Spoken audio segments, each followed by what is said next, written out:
Sumalpok sa mga concrete barrier sa Alabang Zapote Road, 3 ang sugatan. Halos 20 bahay at ilang silid-aralan sa isang eskwelahan natupok sa magkakaiwalay na sunog sa Mandaue, Cebu, Iloilo City at Malvar, Batangas. 13 anyos na babae sa Zamboanga, Sibugay na-rescue mula sa kamay ng magka-live-in partner na nambubugaw umano sa kanya. Mga personalidad na pasok sa 100 most influential people ng Time Magazine in the world, kilalanin kung sino-sino. River cruise sa Rojas, Capiz at parasailing sa Davao, patok na gimmick ngayong summer. At Aramina, sinampahan ng reklamong libel at grave coercion ang nakababatang kapatid na si Christine Reyes. Huwag pahuli! Tutok na sa unang balita!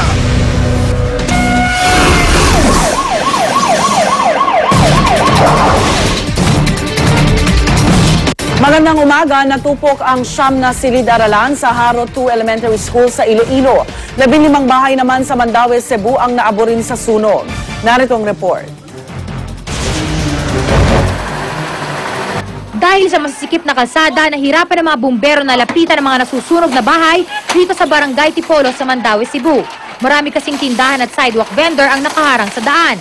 Pinagdugtong-dugtong na lang ng mga residente at bumbero ang mga hose para maabot ang 15 natupok na bahay.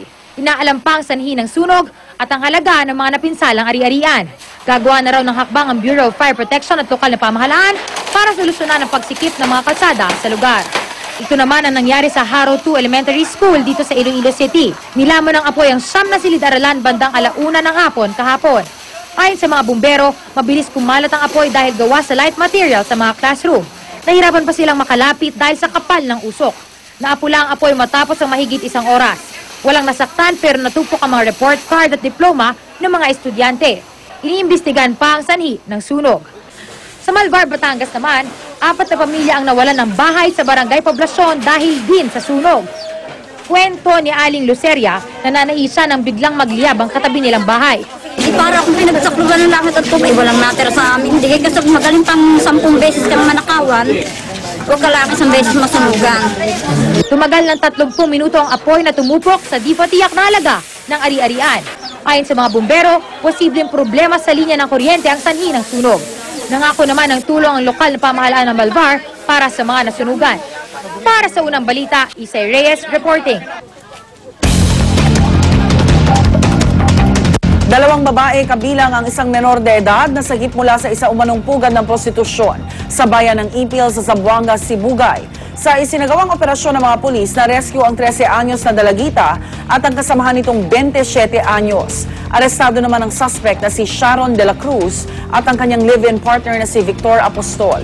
Agad inamin ni de la Cruz ang ginagawang pambubugaw, pero todo tanggi naman dito si Apostol. Nasa kustodiya na ng Municipal Social Welfare and Development Office ang menor de edad na biktima, habang dinala na sa Ipil Municipal Police Station ang 2 suspect.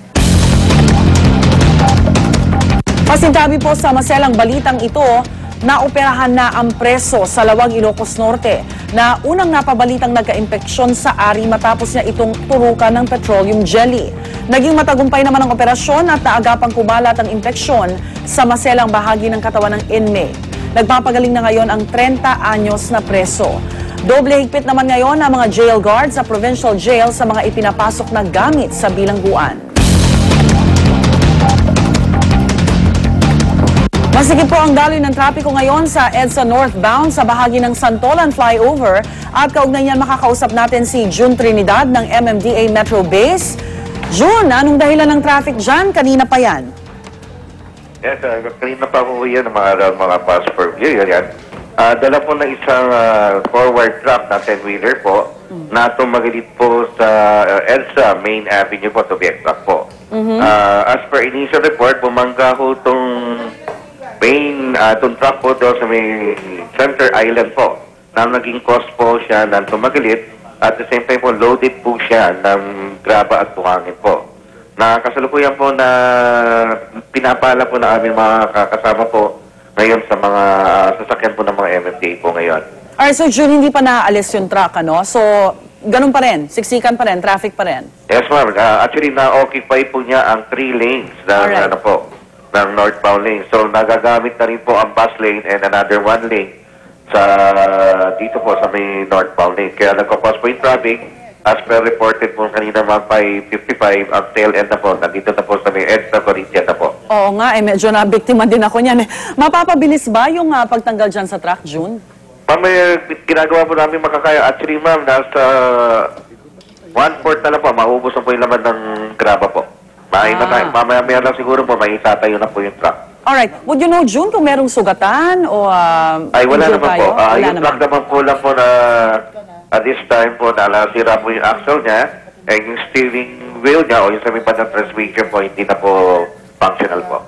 Alright, June Trinidad, mga kapuso, siguro iwasan natin yung lugar na muna yan sa mga oras na ito dahil nga grabe po ang traffic. June Trinidad ng MMDA Metro Base, maraming salamat at magandang umaga.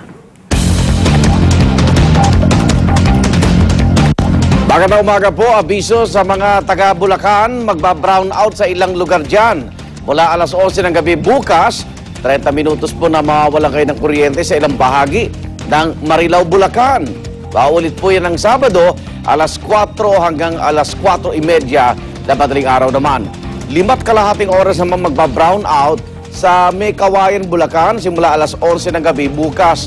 Ang brownout ay dulot po ng pagpapalit ng poste ng Meralco at maintenance work sa mga linya ng kuryente sa Marilao, Bulacan. Kahapon, nag-brownout na rin sa ilang bahagi ng Maynila, Cavite at Laguna para magbigay daan sa repair and maintenance works ng Meralco. Nagdulot naman ito ng perwisyo sa ilang residente sa gitna ng matinding tag-init. Ako mga kapuso, talaga namang matinding init ngayong summer, kaya pa ng mga eksperto magsuot ng angkop na damit at uminom po ng maraming tubig para makaiwas sa heat stroke. Darito ang report ni Cedric Castillo. Kung noon alaskado pa sila sa suot na shorts, ngayon ipinagpapasalamat ito ng maraming traffic constable ng MMDA, lalo't halos buong araw silang nabibilad sa araw. Pag naka-pants kami, mainit. Ngayon medyo nalog-log at saka ang kilos namin, parang atis na atis kami sa kilos namin. Todo tiis din ang mga motorista tulad ng delivery boy na si Romeo. Kapag ganitong mainit ang sikat ng araw, hindi maiwasan na kahit ulo ng motorista minsan umiinit din. Mabuti sana kung nandito ka sa loob ng sasakyan at nakabilad ka sa aircon, pwede mong itapat, pwede mong lakasan. Imagine na lang natin ang sitwasyon ng mga motorista na nasa ilalim ng sikat ng araw. Yung normal na body temperature is 36.5 to 37.5. Anything above 37.7 is with fever or may lagnat na tinatawag natin na lagnat. Pero during heat stroke, yung temperature rises to above 41 degrees na Celsius. Kaya naman bago tumulak sa kalsada, kinuna namin ang temperatura si Romeo. 36.3 degrees Celsius o normal pa naman. Pero kasunod lang ng 30 minutong pagbuntot namin sa kanyang pagde-deliver, tumaas ng 0.5 degrees Celsius ang temperatura ng kanyang katawan. Kahit mga kung kaya ko, mga isang oras. Kaya mo mga isang oras? Pagka gano'n, anong pakiramdam mo sa katawan mo nun? Ganun rin sir, nakakawaw talaga. Nakakatulong kasi natatanggalan ng init sa katawan. Pero lalong malala ang sinapit ng 52 anyos na preso ng Ilocos Norte Provincial Jail na si Ricardo de la Cruz na pumanaw matapos ma-heat stroke. Umabot sa 300/160 ang kanyang blood pressure. Pero hindi lang tao ang napeperwisyo sa init. Ayon sa National Meat Inspection Service, marami na rin daw namamatay na hayop.